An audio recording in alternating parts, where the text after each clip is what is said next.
आज हम लोग एक वीडियो शूट कर रहे हैं, तो अर्पित सर कुछ अपना एक्सपीरियंस हमारे साथ शेयर करना चाहेंगे। तो अगली आवाज़ होगी अर्पित सर की। शुक्रिया निखिल सर, शुक्रिया। इवेंट हुआ जब मैं 7-8 साल का था और वो इवेंट वो पता नहीं कि रियल है कि अनरियल है, लेकिन जब भी मैं उसको देखता हूँ तो मैं सहम जाता हूँ कुछ।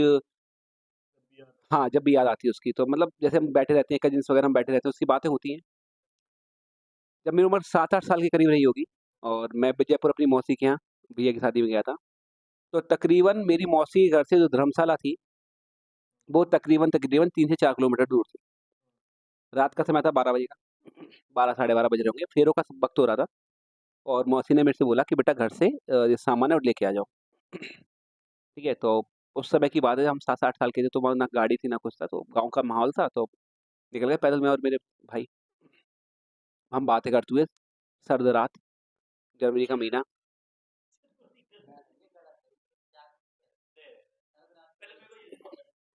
सही लगता है, वो सही बोल रहा है भाई, सही बोल रहा है। शानदार से सर्द रात, मैं मेरे भाई बातें करते हुए, और चूँकि शादी का माहौल था। हाँ, मेरे कज़िन भाई, मतलब जिनके भाई की रियल भाई की शादी थी ना वो उनके। तो अब चूँकि सर्दी का माहौल था, तो चले आ रहे थे हम लोग। तो अब क्या होता है कि अपन किसी गाँव में आते हैं तो वहाँ नदी पड़ती है और ऐसा माना जाता है कि नदी के किनारे रात के समय पानी के नज़दीक नहीं जाना चाहिए, क्योंकि वहाँ पे आत्माएँ वगैरह रहती हैं। तो हम बड़े डरे हुए से चले जा रहे थे, रात का समय हुआ, अंधेरा हो रहा था, सर्दियों में तो जल्दी अंधेरा हो जाता है, और रात, काली रात। तो वहाँ पर मैं हमें क्या दिखा कि एक नदी के किनारे, क्योंकि हमको पहले से बताया गया था कि नदी के किनारे भूत रहते हैं, तो एक वो माइंड में वो बन जाती है ना, एक इमेज बन जाती है कि यार आप जा रहे हो, कोई दिख जाए आप। हाँ, और छोटे थे, इतने बड़े थे नहीं हम। तो एक व्यक्ति, अब व्यक्ति बोलो या बोलो कि बोल रहा हूँ मैं कि पता नहीं कौन था, हाँ, एंटिटी कोई भी। तो वो एक तो शॉल ओढ़े बैठा था, कुछ तो वो कर रहा था, ठीक है? कुछ तो वो कर रहा था, तो मैं और मेरे भाई देख के सहम गए, डर गए। पता नहीं उसको कुछ चीज़ हमसे चाहिए थी, क्या था, क्या नहीं था। जैसे ही हम थोड़े से उसके आगे निकले, वो हमारे पीछे। हम रुके तो वो रुक गया। फिर हमने एक-दूसरे को देखा, यार अब छोटे-छोटे तो थे और इतना डर लगा उस समय कि मतलब पूछो नहीं, कि पसीने-पसीने हुए हम लोग सर्दियों में भी। नहीं, हम गाँव में शादी में थे, ठीक है? घर जा रहे थे सामान लेने के लिए। तो जैसे ही हम आगे बढ़े, वो हमारे पीछे, हम आगे बढ़े, फिर हमारे पीछे। जैसे ही हमने दौड़ लगाना चालू की, उसने भी दौड़ लगाना चालू की। तो वो ये मान लीजिए कि वो हमारी लाइफ़ का बड़ा एक डरावना सीन है, जो आज भी हम सोचते हैं कि मतलब वो कौन था? उस पे बस सस्पेंस बना हुआ है। उसने हमें तकरीबन-तकरीबन, वो चूँकि मैं बता रहा हूँ आपको कि जो मैरिज हॉल था वो 3 किलोमीटर दूर था, तो उसने करीब-करीब में 1 से 1.5 किलोमीटर चेज़ किया और अजीब-अजीब टाइप की आवाज़ें आ रही थी। तो हाँ, तो पता नहीं कौन था, क्या नहीं था? तो ये इंसिडेंट आपने अपने नहीं, हमने बताने की कोशिश की, लेकिन फिर हम इतने डरे हुए थे कि हम लोग जाके सीधे रज़ाई के अंदर सो गए। फिर हम सीधे सुबह उठे हैं। अभी जैसे अभी मौसी के अब अभी भी आप मौसी का जानते हैं, तो कोई बोलते हैं कि वहाँ पे एक पागल बैठा रहता है, वो शायद वो पीछे है ना, तो वो शायद पीछे। कोई तो पूछताछ अब कर रहा है चूँकि कि क्या होता है कि हम लोग जब जानकारी लेते हैं, तो तरह-तरह की, अगर अलग-अलग आदमी की अलग-अलग वो रहती है, सच भी नहीं बताया जाता। तो ऐसा बोलते हैं, आज भी हमारी बात होती है तो ऐसा बोलते सिंगल हैं। हमारा इंसिडेंट अकेला होता तो अपन सोच सकते थे हेलुसिनेशन हो सकता है। 2 लोगों को, तो हमारा तो यही था ना कि अब पता नहीं भई क्या है, क्या नहीं है। तो हम लोग गए, सामान लिया, फिर सामान लेके वहाँ से बाइक के ऊपर आ गए थे हम लोग, फिर हम बिल्कुल सो गए, फिर सुबह उठे और फिर हम उसके बारे में सोच रहे थे, हम जैसे हम कज़िन्स वगैरह बैठे थे, बातें कर रहे थे, सब हमारे ऊपर हँस रहे थे। लेकिन जो घटना मेरे साथ हुई, वो रियल थी कि अनरियल थी, पता नहीं। धन्यवाद। इसमें पता है कई बार ऐसा देखा गया है कि जिन लोगों के साथ इस तरीके के कुछ इवेंट होते हैं, तो वो लोग तो इसको रियल समझते हैं और है ना, बिलीव भी करते हैं कहीं न कहीं। बट जैसे मैं हूँ, अगर मेरे साथ ऐसा कोई भी इंसिडेंट नहीं हुआ मेरी लाइफ़ में आज तक, जहाँ तक मुझे पता है नहीं हुआ। तो हाँ, ये ज़रूर देखा है, जब हम बालाजी मंदिर जाते हैं तो कई जो लेडीज़ होती हैं उनके बाल वग़ैरह खुल जाते हैं। तो वहाँ जाके मुझे एक समझ में आता है कि हाँ, थोड़ा बहुत कुछ ना कुछ तो है, जो कि चीज़ें होती है। हाँ, हाँ, तो बालाजी या मेहंदीपुर बालाजी हम जाते हैं तो वहाँ ये चीज़ें देखने को मिलती हैं, but day to day life में एंड हम लोग सारे सिटी में रहते हैं, तो यहाँ इतनी ज़्यादा एक्टिविटीज़ होती नहीं है या देखने को भी नहीं मिलती, ना कैप्चर होती हैं। तो मेरे साथ तो ऐसा कभी कोई इंसिडेंट नहीं हुआ लाइफ़ में। और मैं इसमें तो ये नहीं बोल पाऊंगा कि ये रियल है कि नहीं रियल है, बिकॉज यही कारण रहा है इसका। तो अब राघव से पूछते हैं कि तुम्हारे साथ कभी ऐसा कुछ हुआ है जो तुम्हें शेयर करना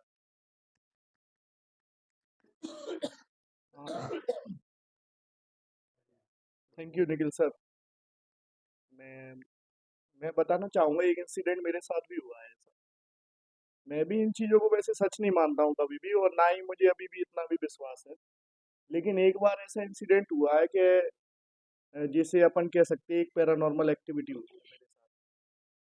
एक बार की बात है, अभी ज़्यादा पुरानी नहीं, 2-3 साल पुरानी बात है लगभग। एक बार मैं और मेरा भाई एक ही रूम में, दोनों भाई सो रहे थे हम लोग अलग अलग बेड पे। तो रात के करीब 10:30-11 बजे का टाइम हुआ। दोनों भाई नेटफ्लिक्स पे कोई वेब सीरीज देख रहे थे। मैं सो रहा था पास वाले बेड पे, छोटा भाई सो रहा था। तो बीच में थोड़ा सा गैप है दोनों बेडों के बीच में। लाइट बंद थी रूम की, एसी चल रहा था, हम लोग आराम से देख रहे थे वेब सीरीज। अचानक से बहुत जोर से ताली की बजने की आवाज़। तो मैंने सोचा कि थोड़ा क्या है, मुझे लगा कि छोटे भाई ने कुछ किया होगा तो आवाज़ आई होगी, मैंने थोड़ा उसे ध्यान नहीं दिया यार। लेकिन आवाज़ इतनी जोर से थी कि मुझसे रहा नहीं गया। मैंने छोटे भाई से पूछा, मैंने कहा ये आवाज़ कैसी आई? तो उसने कहा भैया मैंने तो कुछ नहीं किया। तो फिर मतलब ऐसे ही एक इंसिडेंट है। और तो मेरे नज़र में ऐसा कोई इंसिडेंट नहीं है कि जिसे अपन कह सकते हैं। नहीं, आज तक उसका कोई क्लियरिटी नहीं है, लेकिन वो ताली की आवाज़ इतनी जोर से थी कि दोनों भाइयों ने सुनी। उसके बारे में सोचते हैं तो थोड़ा बहुत कभी कभार लगता है, लेकिन इतना फील नहीं होता। उसके बाद अपन ने कोई इंसिडेंट फिर देखा नहीं। Thank you. चलिए बात करते हैं राजदीप से। काफ़ी हम सब में शायद सबसे ज़्यादा छोटे एज के यही हैं, और इनके साथ डे टू डे लाइफ में किसी ना किसी के साथ कुछ ना कुछ हुआ होता है। तो आपके साथ कभी कैसा ऐसा कुछ इंसिडेंट हुआ है जिसको आप शेयर करना चाहेंगे, which is related to horror and कोई भी ऐसी इस तरीके की एक्टिविटी जो कि अब नॉर्मल लगे आपको? देखिए निखिल सर, मेरी खुद की पर्सनल लाइफ में तो ऐसा कोई इंसिडेंट हुआ नहीं है, लेकिन हाँ मैं शेयर कर सकता हूँ क्योंकि ऐसा है कुछ तो। ये एक स्कूल के बारे में है जो मेरे घर के नज़दीक में ही पड़ता है, छोटा सा स्कूल है। अभी करंटली वो बंद हो चुका है, उसका भी रीज़न मैं बताऊंगा आपको। और मैं स्कूल का नाम नहीं लूँगा, किसी को बदनाम करने से हमें कोई मतलब नहीं है। तो ऐसा बताते हैं कि जब वो स्कूल बन रहा था, मैंने अपने बड़े भाई बहनों से, इवन माँ बाप से भी सुना हुआ है इस बारे में, कि जब वो स्कूल बन रहा था तो उसकी कुछ ज़मीन जो है कब्रिस्तान के पास थी। तो जब वो स्कूल बना तो जिनके जो भी ओनर थे उन्होंने कुछ ज़मीन कब्रिस्तान की जो है अपने अंडर ले ली। और ऐसा देखते हैं कि स्कूल की जो सीढ़ियाँ हैं फर्स्ट फ्लोर के लिए जाती हैं, वो ज़मीन वही सीढ़ियों के नीचे है। और कुछ एक स्लाइड भी है वहाँ पर जहाँ बच्चे खेलते हैं, उसके नीचे भी है। 2 जगह हैं जहाँ पर मुझे जानकारी है, और अक्सर ऐसा देखा गया है कि सबसे ज़्यादा केसेस उन्हीं 2 जगह पर हुआ है। क्योंकि अगर मैं बोलूँ कि कोई 1 केस की बात हो या 2 की बात हो, किसी बच्चे ने कुछ देख लिया हो तो उसको टाला जा सकता है। लेकिन कई बार अगर कोई चीज़ रिपीट हो तो फिर उसको हमें ये नहीं कह सकते कि हाँ पूरी तरीके से झूठ है। क्योंकि कई केसेस हुए हैं, कई बच्चियों ने सीढ़ियाँ चढ़ते वक़्त वहाँ पर कोई फ़िगर देखा है, किसी को किसी ने वहाँ पर टच कर दिया, कोई बच्चा अकेला सीढ़ियों पर चढ़ रहा है पर किसी ने उसको टच कर दिया, वो देख रहा है चारों तरफ, कुछ नहीं देखा। ऐसी कई कहानियाँ हम सुनते हुए बड़े हुए हैं वहाँ पर। स्लाइड के नीचे बच्चे स्लाइड से झूल रहे हैं, किसी ने उनको स्लाइड से धक्का दे दिया, बच्चों के सिर तक फट गए। ऐसे भी हमने वहाँ पर इंसिडेंट देखे हैं। तो अब करेंटली तो स्कूल बंद करा दिया गया है क्योंकि ऐसे केसेस काफ़ी बढ़ गए थे, और अभी वहाँ पर एक बिज़नेस चलता है, और बस यही स्टोरी है। Thank you sir. कई बार तुम लोगों ने भी देखा होगा, ये चीज़ एक्सपीरियंस की होगी, मैंने भी कई की है, कि अक्सर लेडीज जो होती हैं तो वो बताते हैं कि उन पर कुछ ऐसा शक्ति या जो भी है, मतलब निगेटिव एनर्जी उनके ऊपर आ जाती है। ठीक है, उन्हें कई साल लग जाते हैं वो हटाते हटाते हटाते हटाते एंड वो बिहेव करती हैं, बिल्कुल अब नॉर्मल बिहेव करती हैं। ठीक है, अभी रिसेंटली, नॉट रिसेंटली, 4-5 साल से मेरे एक रिलेटिव हैं, मेरे परिवार के ही हैं। ठीक है, लेडी है, नाम नहीं लूँगा उनका। तो अब क्या हुआ कि 5-6 साल या 7-8 साल से ही है ना, उनके 2 लड़के हैं। तो लगातार वो इस चीज़ से सफ़र कर रही हैं कि जैसे ही वो कुछ देखती हैं, जैसे मान के चलो किसी मंदिर लेके गए, तो अजीब-सी वो आवाज़ें निकालना स्टार्ट कर देती हैं। कोई गुरु आया घर पे, महाराज जी वगैरह आ रहे हैं, आवाज़ निकालना स्टार्ट कर दी। अच्छी घर में कोई पूजा वगैरह हो रही है, पाठ हो रहा है, चिल्लाने लगती हैं, आवाज़ निकालने लगती हैं। तो मेरे को आज तक ये चीज़ समझ में नहीं आई, ये एक साइकोलॉजिकल फैक्टर है किसी की पर्सनैलिटी का, और वाक़ई में ये सारी चीज़ें होती हैं, या कोई नेगेटिव एनर्जी जो है ना उन पे इम्पैक्ट कर रही है, लगातार उनकी पर्सनैलिटी को डल कर रही है। तो ये एक एक्सपीरियंस मेरे साथ हुआ है, और लेडीज़ों में अक्सर ये चीज़ पता नहीं क्यों देखने को मिलती है, जिसका कई लोगों के पास हम उनको लेके गए, साइकोलॉजिस्ट से मिले, साइकियाट्रिस्ट से मिले, एंड जैसे हम अपने गुरु वगैरह, महाराज वगैरह जो गाँव-वाँव में जड़वाते, वो भी किया, but still she is behaving like abnormal lady. मतलब जब जैसे पूजा के समय पे तो वही वो अलग ही रूप में आ जाता है उनका, वो चीज़ है। तो वो एक एक्सपीरियंस है हमारे परिवार में। जैसा आपने बोला कि महिलाओं में ये चीज़ें ज़्यादा देखने को मिलती हैं, तो और 1 मिनट आपको रोकना चाहूँगा। जैसे कभी-कभार क्या होता है कि कुछ काम करते-करते है ना, आप उनके सामने से निकल गए, तो वो पता है कैसी दिखती हैं? इस तरीके से वो देखती हैं कि जब हम छोटे ही थे, तो इस तरीके से वो देखती थी, घुना के बोल लो या स्टेयरिंग, जो भी है। ये हम जैसे सामने से निकल रहे हैं, हम डर गए, तो फिर हम जाते ही नहीं थे उनके घर पे, ठीक है? जो आस-पास के बगल में घर थे, वो नीचे अगर खड़ी हैं और किसी ने बोला, "और कैसी हो?" ऐसे देखती रहेंगी बहुत देर तक। भाई वो तो बड़ा डरावना था यार, क्या चल रहा है इनकी पर्सनैलिटी में, कुछ समझ में नहीं आया। तो ये सारी चीज़ें तो मैंने देखी है, अपने एक्सपीरियंस की है।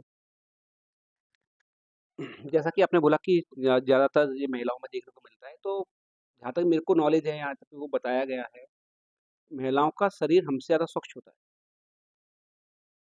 ठीक है? तो जो चीज़ें जो एब्नॉर्मल चीज़ें हैं, जो भी आप एक नेगेटिव एनर्जी बोल लो, एक प्रकार की कि आत्मीय शक्तियाँ बोल लो, वो इनको ज़्यादा हिट करती हैं, ठीक है? कहीं न कहीं ये चीज़ सत्य है, क्योंकि आप कहीं चले आओ, हनुमान जी किसी भी मंदिर में चले आओ, तो आपको बहुत सारी लेडीज़ मिल जाएँगी। ऐसा तो होगा नहीं कि अगर एक जगह ऐसा होता है कि किसी पर्टिकुलर स्थान पे ऐसा अकेला होता है, तो अपन उसको बोल सकते हैं कि पाखंड हो रहा है, ये हो रहा है, वो हो रहा है। लेकिन ये आपको ऑलमोस्ट इंडिया के हर जगह पर हनुमान जी के मंदिर में देखने को मिल जाएगी। नहीं, जैसे फॉरेन कंट्री में होती है, लेकिन वहाँ पर क्या होता है वहाँ पर हाँ, मतलब ये नहीं कि किसी पे जड़वाने ले गए, जैसे चलो किसी को यूके में है, कोई कोई ब्रिटिशर है, तो ये नहीं कि नहीं उसके उस बाद उस उसका रीज़न ये है कि वो जब तक वो पहचानते हैं कि ऐसी चीज़ हो रही है, जब तक तो उनकी मृत्यु हो चुकी होती है सर। लेट हो जाते हैं वो, है ना? हाँ, क्योंकि आप देखोगे कि जितनी भी आप इसको नाम दे सकते हो पर्सनैलिटी डिसऑर्डर का, लेकिन मोस्ट ऑफ द केस में वो पर्सनैलिटी डिसऑर्डर ना होते हुए किसी भी प्रकार की नेगेटिव एनर्जी इंडिया में तो ज़्यादा स्टडी हुई है, तो उसमें काफ़ी सारे लोगों को पर्सनैलिटी डिसऑर्डर निकला है। नहीं, कोई उन्होंने भी नाम व्यक्ति को 4-4 5-5 पर्सनैलिटी इंडिया डिसऑर्डर निकला इंडिया में और अमेरिका में ये डिफरेंस है कि यहाँ पे आप है ना उस चीज़ को अलग नाम दोगे, अलग एक्सपीरियंस होगा। क्या होता है राघव भैया कि जो कुछ भी साइंस वो एक्सप्लेन नहीं कर पाता, उसको या तो डिसऑर्डर बोल देता है, या सिंड्रोम बोल देता है, या रेयर डिसीज बोल देता है। अब जैसे जिस जिस चीज़ को लेडीज़ भी की मैं एक्सप्लेन बात नहीं कर कर रहा हूँ, पाएगा जिस साइंस। लेडीज़ की बात कर रहा हूँ, मेडिकल साइंस में उनका सारा, जिस लेडी की मैं बात कर रहा हूँ, मेडिकल साइंस में उनका सारा इलाज हो चुका, but still she is not fine. तो अब आप इसको क्या बोलोगे? ये तो मेडिकल के बाहर की बात चली गई ना। इसलिए हम अपने जो रिलीजियस रिचुअल्स होते हैं, हम उन पे बिलीव करना स्टार्ट कर देते हैं कि भाई इनके पास ले जाओ, शायद सही हो जाए। वो काम भी करते हैं, या फिर हमें एक ऐसा माइंड सेट कर देते हैं कि हाँ, नहीं वो सही हो रही है। तो है कि जैसे अपना रिलीजन है, जो भी है, सारी चीज़ें रहती है जैसे अपन, तो ये सारी आस्था पे टिकी हुई है और विश्वास पे टिकी हुई है। तो कहीं न कहीं आदमी के पास जब कोई ऑप्शन नहीं बचता, तो यही तो करेगा आदमी, और क्या करेगा? वही तो कह रहा हूँ, आपके पास कोई ऑप्शन नहीं है। मैं आपकी बात से 100% एग्री करता हूँ राघव सर, लेकिन आपको कहीं न कहीं फ़ायदा भी तो है उस चीज़ से, तो आप उसको क्या बोलेंगे? आप ऐसा तो नहीं बोल सकते, फ़ायदा है, देखो साइंस भी है। आप देखो आप ऐसे बोलोगे ना कि जहाँ साइंस हार गया, वहाँ रिलीजन आ गया, आप ऐसे बोल सकते हो। तो कहीं न कहीं अगर वो काम मेडिसिन नहीं कर पाई और वो काम किसी मंदिर पे आके, मस्जिद पे आके अगर हो रहा है, तो इसका मतलब कहीं न कहीं एक पॉजिटिव एनर्जी होगी इसके पीछे। क्योंकि जहाँ तक इंडिया में देखने को मिलता है और जिस एरिया से हम लोग बिलॉन्ग करते हैं, जिस रीजन से बिलॉन्ग करते हैं, काफ़ी नॉर्मल चीज़ है। नॉर्मल, अगर आपको देखना हो तो आप संडे को दरबार लगता है, वहाँ पे आ सकते हैं, वहाँ देख सकते हैं, है ना? हुँ।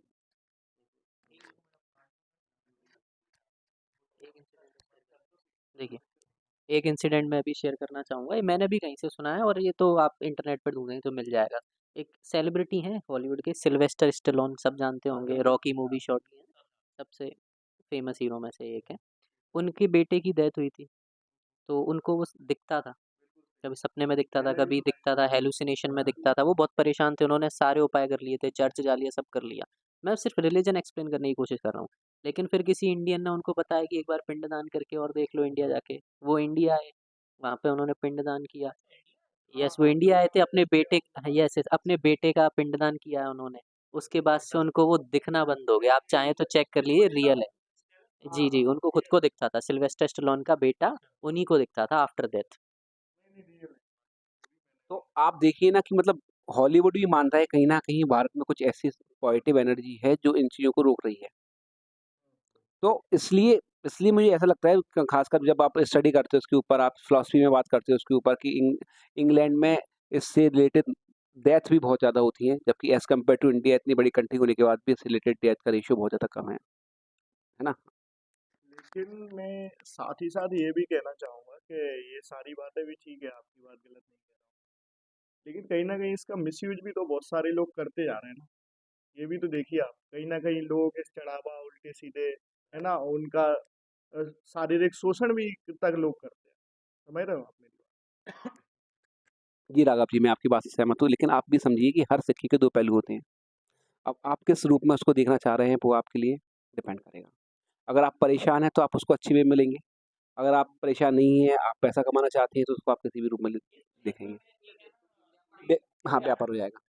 इससे हट के मैं एक चीज़ बोलना चाहूँगा, ठीक है कि लाइफ में जो उतार-चढ़ाव है वो लगातार बने हुए हैं सबकी में। सो मेरे को अब पर्सनली पता है क्या लगता है, माइट बी स्ट्रेस एक एक कारण हो सकता है कि लोगों को पर्सनैलिटी डिसऑर्डर आ रहा है, मेंटल डिसऑर्डर आ रहा है और वो अबनॉर्मल एक्टिविटीज़ कर रहे हैं। क्योंकि इंडिया में जो यूथ है सबसे ज़्यादा स्ट्रेस से जूझ रहा है इस समय। तो ये भी हो सकता है कि जो मेंटल फंक्शनिंग है वो डिस्टर्ब हो गई, जिसके कारण से ये दिक्कतें आ रही हैं। अच्छा निखिल सर, मैं आपको एक एग्ज़ाम्पल दूँगा कि आप देख रहे हो कि आजकल मंदिरों में भीड़ ज़्यादा हो रही है।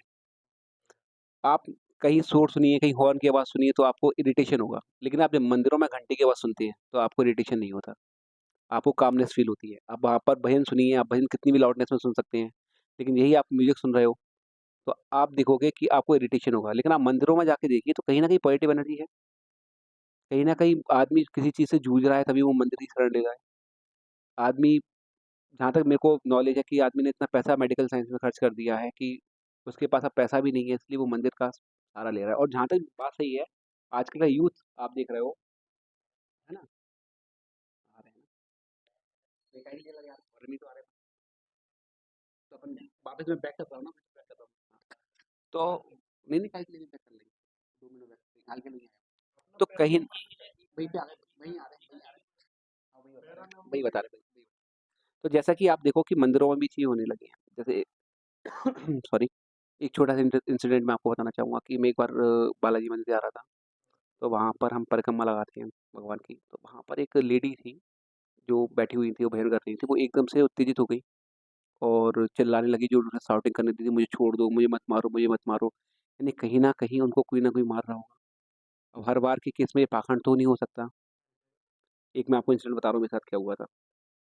मैं छोट ये सारे इंसिडेंट जहाँ तक होते हैं छोटे में ही होते हैं, क्योंकि बड़े में हमको चीज़ें समझ में आने लगती हैं। तो मैं घर में सो रहा था, तो मुझे ऐसा फ़ील हुआ कि किसी ने मेरे माथे पे आके हाथ फेरा, और रियलिटी बता रहा हूँ आपको मैं, ये कहीं इसमें कहीं भी झूठ नहीं है, कुछ नहीं है, फैक्ट बता रहा हूँ मैं, कि मुझे ऐसा लगा किसी ने मेरे माथे पे हाथ फेरा है और भभूत लगाई है किसी ने मेरे को ऐसे करके, मैं बीमार था उस समय। ये रियल फैक्ट बता रहा हूँ मैं आपको, क्योंकि हमारे यहाँ देवी की पूजा की जाती है, ऐसा माना जाता है कि मतलब जब भी कोई बच्चा बीमार होता है तो वो खुद आती हैं, उनको आशीर्वाद देती हैं। तो मुझे ऐसा लगा, हाँ, नहीं, रियल रियल स्टोरी है कि मतलब मैं लेटा हुआ था, तो रात का काफ़ी समय था, मेरी तबीयत ज़्यादा ख़राब थी, तो वो कोई आया, कोई लेडी आई, वो मेरे बगल में बैठी और मेरे सिर पे ऐसे हाथ फेरा उन्होंने 2 बार और टीका लगा के या भभूत लगा के कुछ भी किया, वो चली गई। और लिटरली मैं उसके अगले दिन से आज मेरे रोंगटे खड़े हुए हैं, आप देखो इस बात को कहते हुए, लेकिन लिटरली मैं अगले दिन से बिल्कुल सही हो गया। तो कहीं न कहीं ये सारी चीज़ें जो आपके आस-पास हो रही हैं, इवेंट जो आपके आस-पास हो रहे हैं, कहीं न कहीं सत्य हैं। हम तीनों ने ये एक्सपीरियंस किया होगा। बालाजी मंदिर आती हैं तो और हनुमान जी के मंदिर आती हैं तो ये महिलाएँ जो बाल खुल जाते हैं ऑटोमैटिकली और मतलब जो भी करती हैं वो, तो ये मतलब होता क्या है? मेरे को आज तक ये समझ में नहीं आई और ये क्यों होता है? क्या कारण है इसके पीछे? तो मैं ऐसा कभी बताया किसी ने कि भाई ये इस वजह से होता है? देखिए जहाँ तक मैं भी एक धार्मिक व्यक्ति हूँ, इन चीज़ों से जुड़ा हुआ हूँ, मान्यता मेरे को मैं इन चीज़ों को बहुत मानता हूँ, क्योंकि कहीं न कहीं वो मेरे साथ हुई हैं और मैं उस चीज़ों से जुझा हूँ बचपन से, तो मैं आपको अच्छे से वो एक्सप्लेन कर सकता हूँ। ये बोला जाता है कि जब किसी औरत के ऊपर ऊपरी चक्कर होता है, ऊपरी चक्कर in the sense negative energy आ जाती है, तो वो हम ब्लैक मैजिक बोल लो, आप कुछ भी बोल दो, किसी न किसी पे कुछ करा दिया है, आजकल देखने को बहुत मिल रहा है ना? तो उनके ऊपर क्या होती है कि वो कुछ उनका सबसे पहले ब काम क्या होता है कि जो वो काम करते हैं उसमें मन नहीं लगता। अच्छा, आप इसको कैसे समझ सकते हैं कि हमारे ऊपर किसी ने ब्लैक मैजिक किया हुआ है? तो आपको मैं 3 साइन बता रहा हूँ, आप उस 3 साइन को समझो कि एक आपका पूजा-पाठ में मन नहीं लगेगा, आप पूजा-पाठ से दूर-दूर भागोगे, ठीक है? दूसरी बात, आप जो काम वो करते थे रुचि से, वो आप नहीं करोगे। तीसरी बात, आप छोटी-छोटी सी बातों पर चिड़चिड़ाने लगोगे, ठीक है? इसमें मेरा क्वेश्चन ये है पर्टिकुलर क्वेश्चन का आंसर मुझे अभी तक नहीं मिला कि मंदिर में जैसे लेडीज़ पहुँची 5-7 आरती होना स्टार्ट हुई, फिर उनके बाल खुले, उन्होंने सर घुमाया, ये क्या हुआ, कैसे हुआ? और जैसे ही वो आरती खत्म हो गई, वो नॉर्मल हो गई।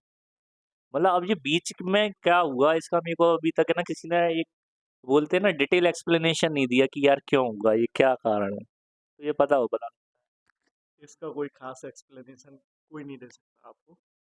देखो मेरे को ऐसा लगता है कहीं न कहीं कि कुछ रियल हो सकते हैं और कुछ लोग नौटंकी भी करते हैं। कहीं न कहीं, ठीक है ना?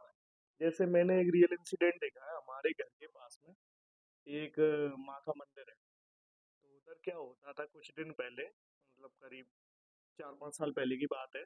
एक लड़की थी, उसे माता आने का नाटक करती थी वो। तो मंदिर पे ये बात कोई उससे बोल नहीं सकता था। तो वो अपनी वही हरकतें उसकी स्टार्ट हो जाती थी। मैं सबके लिए नहीं बोल रहा हूँ, मतलब मैं उस पे भी नहीं जा रहा हूँ। तो क्या हुआ कि एक बार उसके पिताजी ने उसकी, मतलब लड़की करीब आप मानो 15-16 साल की, तो उसकी ढंग से एक बार पिटाई दी और उसे समझा दिया। उसके बाद उसको कभी माता आई नहीं। ऐसा कैसे हो सकता है? तो कहीं ना कहीं मुझे ऐसा लगता है कि अब अपनी इंडियन सोसाइटी में क्या है, थोड़ा सा आदमी, मुझे लगता है कहीं ना कहीं थोड़ा नौटंकीबाजी भी कुछ लोगों में है। हाँ, हाँ, मेरे को ऐसा लगता है कि कुछ लोग रियल हो सकते हैं, बिल्कुल हो सकते हैं। ऐसा गलत नहीं है, जैसे अपने नीम करौली बाबा हो गए। ऐसा नहीं है मैं विश्वास नहीं करता, विश्वास करता हूँ, लेकिन वो ये नौटंकीबाज ज़्यादा लगते लोग। इत, इतना बड़ा नाम आपने लिया है, उन्होंने कभी इस तरह की कोई सिचुएशन नहीं आई उनके संग में। उनके सिर्फ चमत्कार की कहानियाँ सुनी है हमने। हाँ, एक और चीज़ है, जैसे प्रेमानंद जी महाराज के पास कोई जाता है, ठीक है? तो वो साफ इनकार कर देते हैं इस चीज़ से कि ऐसी कोई चीज़ नहीं होती, ये सब दिखावा है, नाटक है। हाँ, सब करते हैं उन पे तो भई उनने तो सब मानते भी हैं। तो वो साफ इस चीज़ को है ना इनकार करते हैं, डिसएग्री हैं वो कि ऐसी कुछ भी चीज़ होती है, ये कुछ नहीं होता। लेकिन ग्राउंड लेवल पे जब हम आते हैं तो देखते हैं कि बहुत सारे लोग परेशान हैं इस चीज़ से। कम पढ़े लिखे लोग और लोअर मिडिल क्लास लोगों की भीड़ भाड़ ज़्यादा रहती है। समझदार पढ़े लिखे लोग आप और हम नहीं जाते। सही या बात है, आप मैं नहीं नहीं जाते, गया। मैं भी ऐसे लोगों के पास हम नहीं जाते, ऐसे काम करने। सही बात है। और हम इतने बड़े नाम लिए हैं, प्रेमानंद जी महाराज का नाम लिया है, ये सिद्ध पुरुष हैं, है ना? इनकी शरण में आप भी जाते हैं, हम भी जाते हैं, इनकी बातें आप भी सुनते हैं, हम भी सुनते हैं। तो ये इस बात से मैं भी एग्री कर रहा हूँ, ये बात राघव भैया की मुझे बहुत अच्छी लगी कि ये लोग जो हैं, जो आप मैं खुला बोल देता हूँ कि ये जो नौटंकी नाटक चल रहे हैं, मुझे भी ऐसा लगता है कि इसमें ज़्यादातर फेक ही हैं और ये सब बस अपना नाम कमाने के लिए और भीड़ इकट्ठा करने के लिए, लोगों को बेवकूफ़ बनाने के लिए ही करते हैं। इसके पीछे कोई ख़ास एजेंडा नहीं है, पैसे कमाने के अलावा मुझे कोई लगता नहीं है कि कुछ वजह होगी बड़ी।